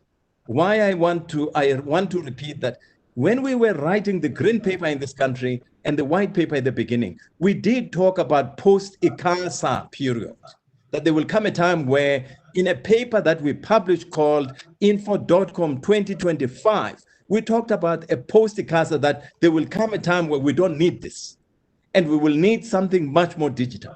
Right? Now, to conclude my statement, the issue of fintech sits in the Payment Act that sits in the Reserve Bank and Treasury.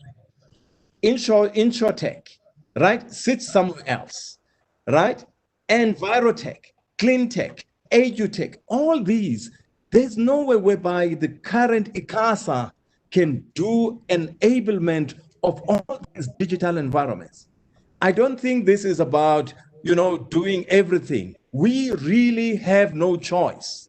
If we want this country to go ahead, we have to close down some institutions and build new ones. And honestly, it is not something that does not respect the jobs, but the runway of ICASA in this current form has come to an end. Can I say a quick thing? Dalibo, I'll give it to you now in just a moment. Perhaps if I could just get to some of the attendees, because they have really been making quite a number of remarks, and just to also present to you as the panelists what people are saying about some of your ideas. There's an issue, there's a comment that has been made regarding access and the improvements in access that we have seen so far, however, noting that there's still some challenges, particularly in the access to education and online learning. And that's speaking to the various levels of connectivity and affordability on that regard. Minister, there's also a question to you, or a comment to you, more so around the mobile network operators and the allocation of the additional spectrum, helping them to be a lot more efficient. And I don't know, perhaps that person not taking the view of Dr. Ngaba there, that 10 years from now, we might not have them listed on the JSE. Dr. Ngaba, in fact, we've got a few comments regarding some of the things that you have been saying, agreeing with your revolutionary remarks, saying government does require technology, a platform to improve service delivery. Minister, again, to your point around collaboration and emphasizing the importance of collaboration in industry and stakeholder engagement, saying that, or giving that approach rather a thumbs up, saying that the country cannot, or it is our journey as a country rather than government only.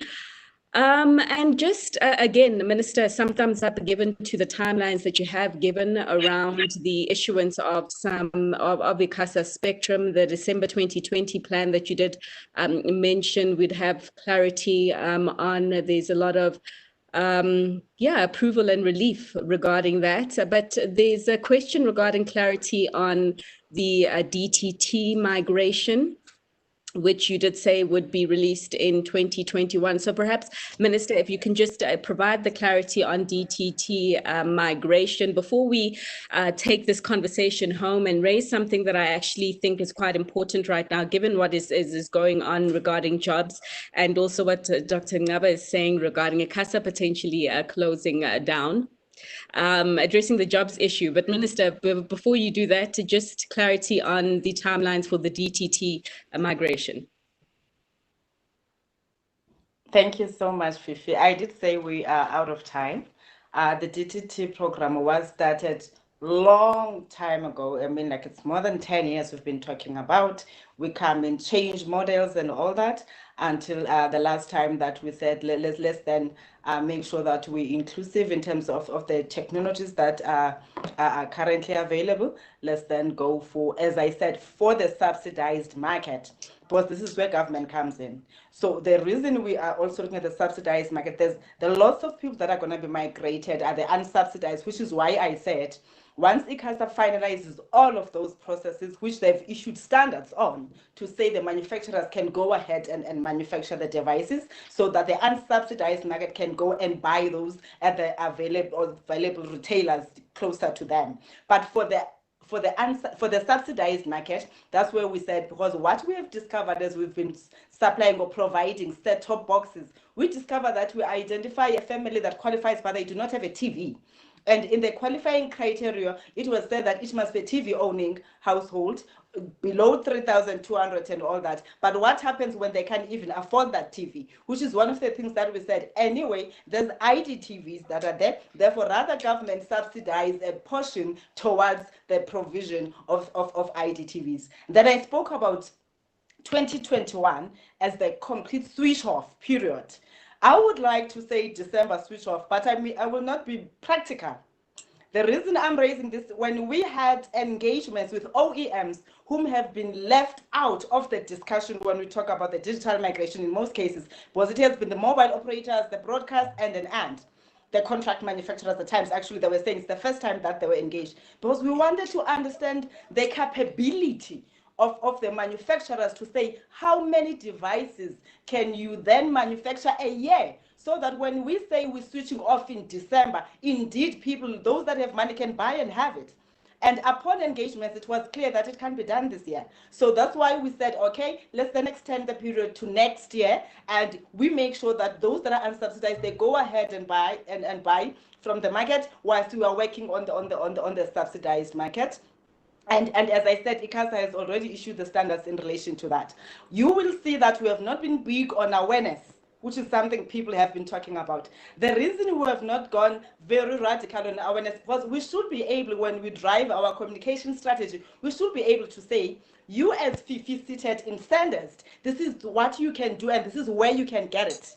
And then we say to the one that is seated at Kunusa cannot afford, or somewhere in a township, we say, this is where you can go and this is what you must do. So we needed to bring all those components together so that when we give out an awareness, it's one message, because we can't afford to come up with a communication strategy that talks to the subsidized and talks to the unsubsidized. We will not be coherent and we will not be practical. And this is what I say has led to all the delays, let alone the chopping and changing of the policies, but not being practical about what that we can produce in this country.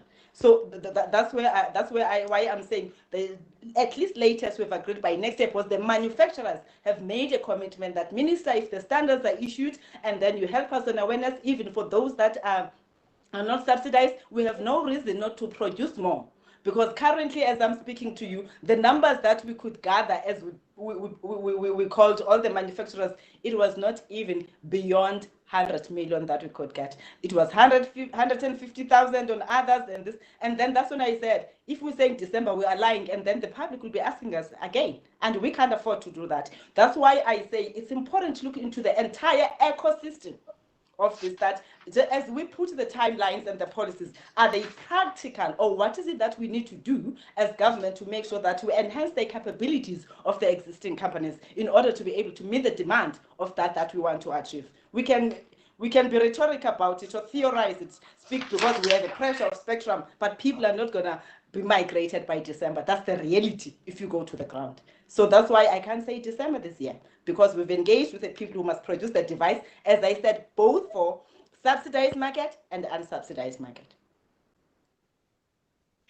Thanks, Minister. Just another question for you, if you don't mind. Sandhurst, wow, Minister, I love the prophecy that you're speaking there. From your lips to God's ears, from your lips to God's ears. But going to, or joke aside rather, there's a question from the private sector really asking what is needed from the private sector to help grow this sector.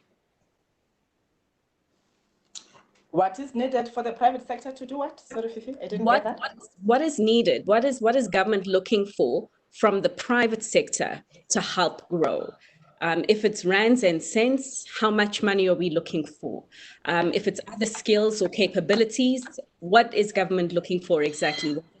Or it looks like an individual from one of the leading banks is wanting clarity.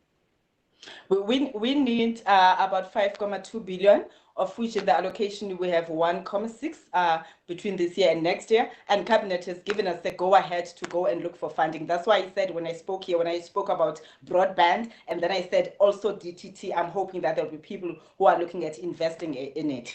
I do know that the private sector, especially the mobile operators, have said, Minister, you can just give us spectrum and then you let us do it and all that. But it's also important, as much as other people don't agree with the obligations that we impose, it's important that we look at how is this going to affect the value of that auction.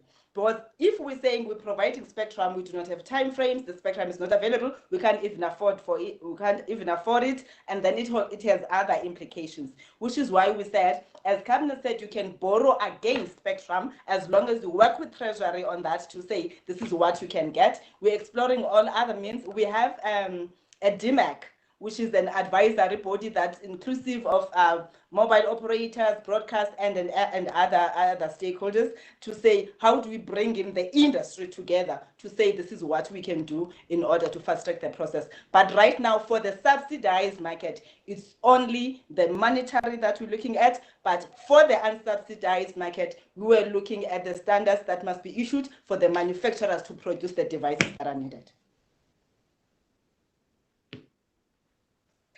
And then one more, Minister, and you have mentioned this, you did raise it, and perhaps your response will be brief because you've mentioned something to this regard, but there was just a question around SA Connect and ensuring that connectivity does actually reach all the parties, particularly those in the deep rural areas, because there's a sentiment and a feeling around that SA Connect is only earmarked for government buildings without general access.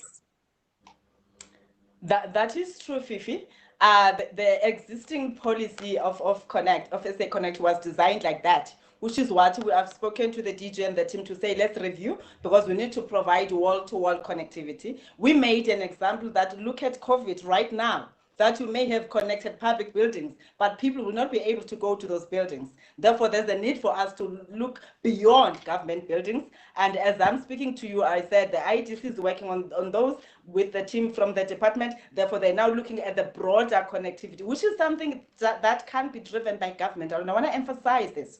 This is why we are saying it's very important that we work with the private sector, but come up with incentives so that when they go to the areas that are not profit making, they do not then not provide proper quality in terms of connectivity. Because we've seen poor quality, we want people who are seated in my village, Sakela, be able to enjoy the same service with people that are seated in Hyde Park. Because it doesn't mean that because I'm from Sakela, I can't be innovative as a person in Hyde Park. Therefore, the amount of capability in terms of connectivity that I would require will be the same. But how do we then incentivize private sector that, as we have seen even in the past, they've been concentrated in the areas where they make profit. You only see it now, them going to the townships. I guess it's because it's the issue of owning infrastructure, because anyway, people are getting connected.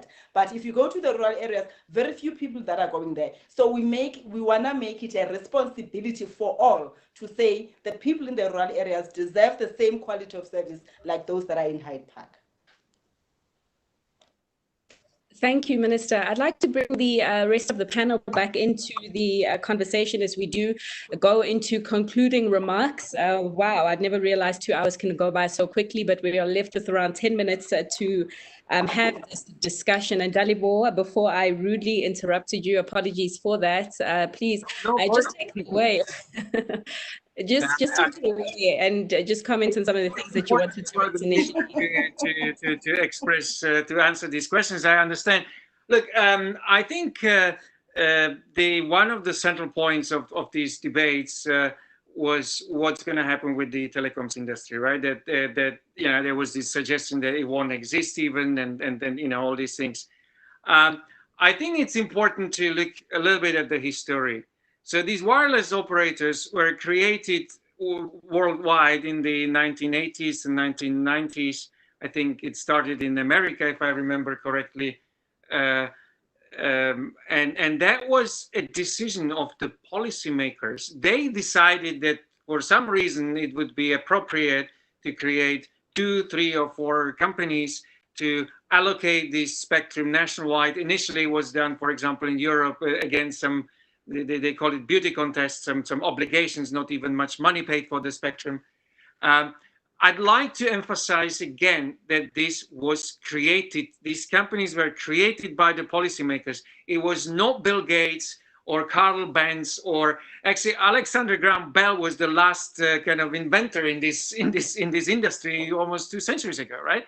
So these are companies that were created to facilitate something, to build these networks at the time of huge liberalism, when the thought was that if you build 3, 4 networks, it would somehow be better than if you build 1. And it was a great success in the 1990s. In 1995, GSMA was set up as an association of these operators, and became a very powerful global group.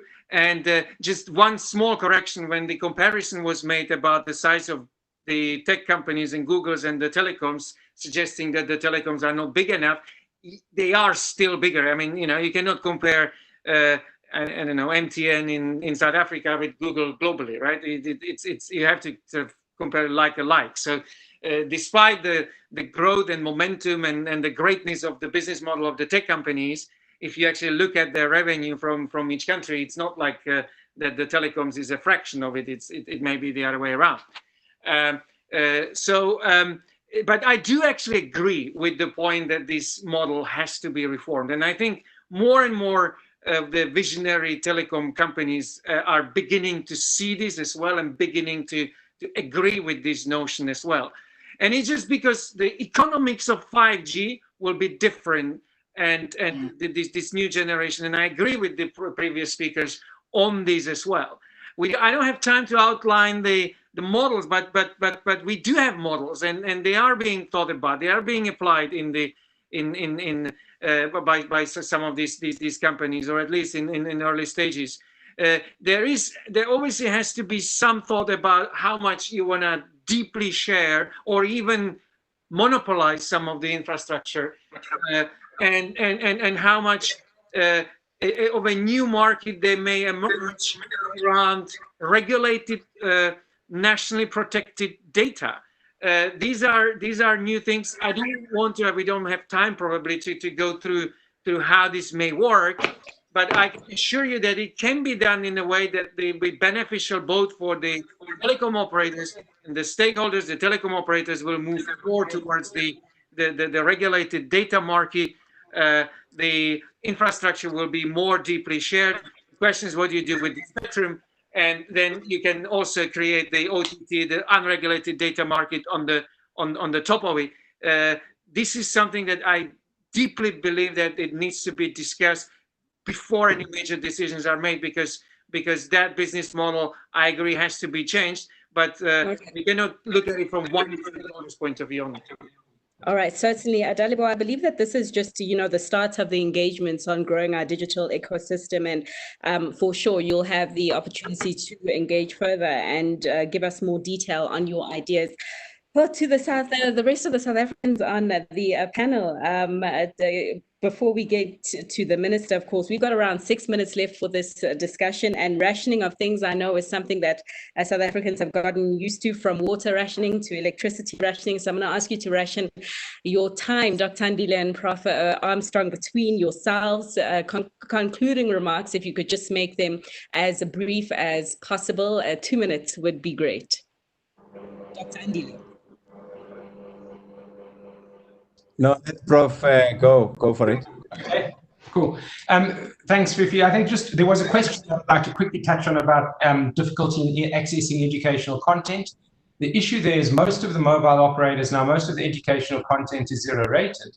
The problem is that we found that it's rich content. It is bandwidth hungry, and it needs a good quality connection. And that just shows the need for infrastructure, quality infrastructure remains a reality, because even if it's free, people are still struggling. Wrapping up comments, I think there's no question that computer, AI, mobility, etc., have changed the world profoundly. And the next wave of technologies from AI, cloud, blockchain, blah, blah, blah, will change the world equally profoundly. COVID has shown us the huge social cost of not responding or being unable to respond to disruptions. And this next wave of tech disruption, I think, will be very profound. The job impact will be more profound over time than the COVID impact. And therefore, it's really important that we started talking about ecosystem responses at a specific intervention level. And I think we've got to take those conversations forward, because otherwise we are sitting here and fiddling our own balls. And we didn't even really get to touch on the jobs elements in great detail. Dr. Andile, I'm wondering if you can perhaps also bring this through in your closing remarks. We were speaking about the fact that, jobs are being lost right now, and COVID has accelerated the closing down of industries, making certain industries redundant, i.e. CASA, in your view. But this jobs bloodbath is with us, and we'll talk about the digital economy creating new jobs in industries. Where are they, and how do we get a player like Amazon, who's going to now create 3,000 jobs here in South Africa? How do we get more of those job creation testimonials? Dr. Andile? Thank you. I think my conclusion is basically, I want to conclude with 3 things. The first one is bridging the digital divide as one of the top priorities that this country should have, between urban and rural, between township and suburban, between black and white. This is a big issue in our country. If any time has proved to be true, is COVID-19. The second most important issue is the involvement of black people in the digital economy. This is linked to point number 1 and this point that I'm raising. Black people have no capital, and therefore any policies and laws that inadvertently exclude them in spectrum in the digital environment, we will exacerbate this. It is for that reason that I argue strongly that the issues of spectrum must be prioritized to black people. The third and the last issue is that as a country, we are competing with other people in the region, in Africa, and in the continent. We cannot allow ourselves to be left behind. It is therefore juggling of these 3 issues at a policy level, at a country level, at a societal level, that none of them should be left behind. None of these 3 issues are less important than the other. I therefore call upon my colleagues in the mobile environment and those who run big companies to give a chance to black companies to own spectrum and to be able to run future networks. The Nationalist Party, MTN and Vodacom were given spectrum by the Nationalist Party. They never was given this by auction. It was given to them for free, and we took over and we allowed them to continue. It's time for black people to be given the same opportunity that these operators have been given in the last 30 years. Thank you, Dr. Andile. Great insights there on bridging the digital divide. And Minister, as you also just prepare your conclusion or your wrap-up remarks, trying to incorporate what the speakers have said, I'd also like to for you just to speak to what came up in my research as I was trying to prepare for this panel. And it was an industry player, in fact, a key industry player in the sector, talking about not underestimating the cost of the lost decade, as it were, in which we saw a massive corruption ensue in South Africa's economy that cost the taxpayer billions. And I'm talking about corruption on both ends now, the public sector as well as the private sector, not painting anyone with a black brush only. So as you just wrap up, perhaps also just a comment on the promise of the government to continue its ushering in of good governance, because this will be critical if we are going to make any headway in getting that 5.2 billion rand in investments and more that we are looking for. Thank you, Fifi, and let me again thank the panelists for the great inputs that they made, and the fact that they challenged us to go back to say we need to have a rethink of how we do things. But most importantly, I think they've started a way of creating a dialogue, which must therefore be extended to other people in order to have at least a coherent voice in terms of what is it that we need to do for South Africa. The speakers have raised all the important components that we really need to focus on as we drive digital transformation. And correctly so, Fifi, because from the government side, we haven't been doing well. I did acknowledge that we focused on certain elements whilst we left others behind, which is something that we are trying to do right now to address.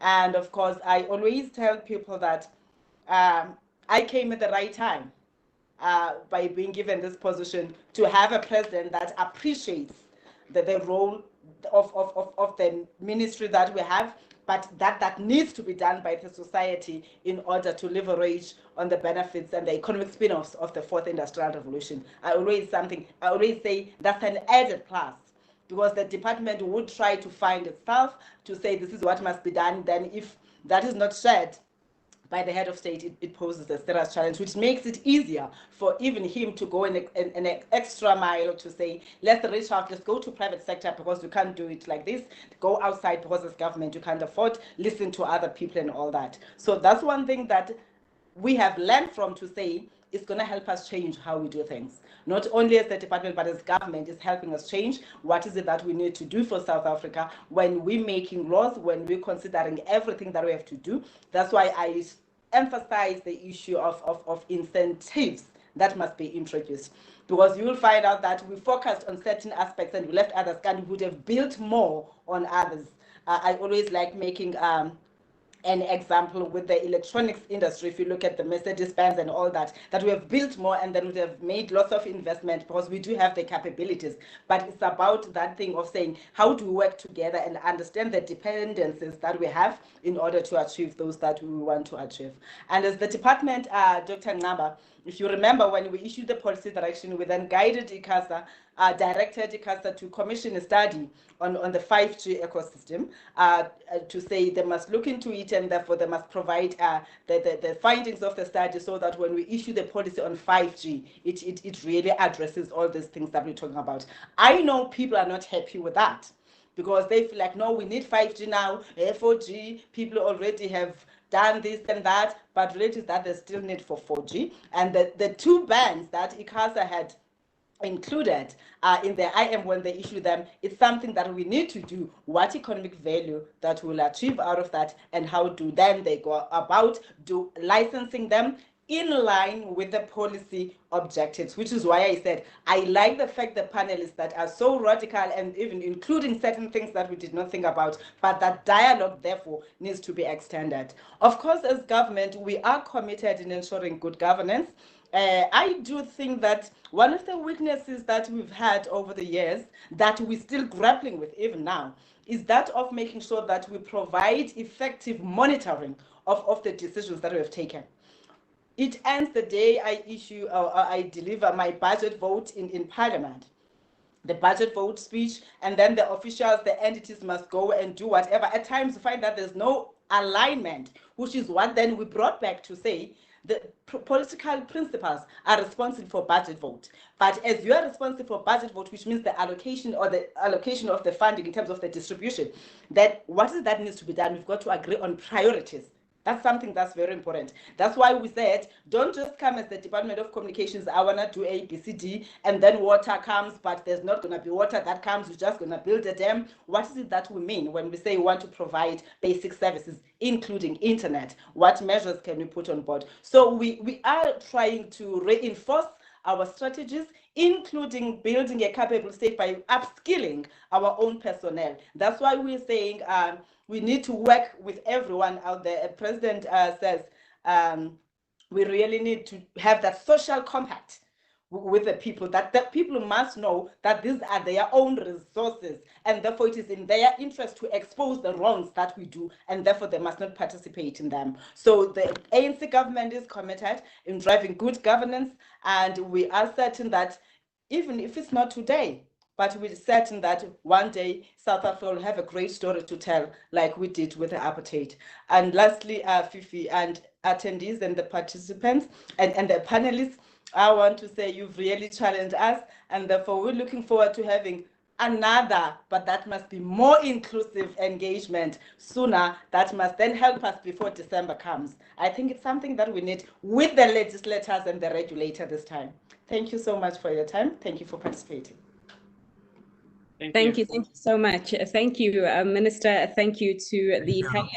This is the inaugural discussion, or the digital infrastructure discussion at the inaugural Sustainable Investment or Sustainable Infrastructure Development Symposium. And I believe that we really got off on a great start, and such great insights and great ideas, and uncomfortable but necessary and robust and challenging ideas coming from the panelists. I'd like to thank all you attendees as well, who have been listening patiently on this discussion. Thanks so much for your engagements, and thank you so much for your insights. Just one last thank you to the Honourable Minister of, or the Honourable Ms. Stella Ndabeni-Abrahams, who's the Minister of Communications and Digital Technologies. Also Dr. Andile Ngaba, the Commissioner for the President's 4IR Commission and Chairman of Convergence Partners.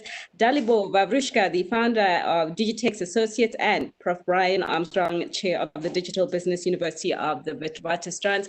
From myself, Fifi, here from Sandhurst, as it were. Thanks so much for your company, and see you again soon. Goodbye.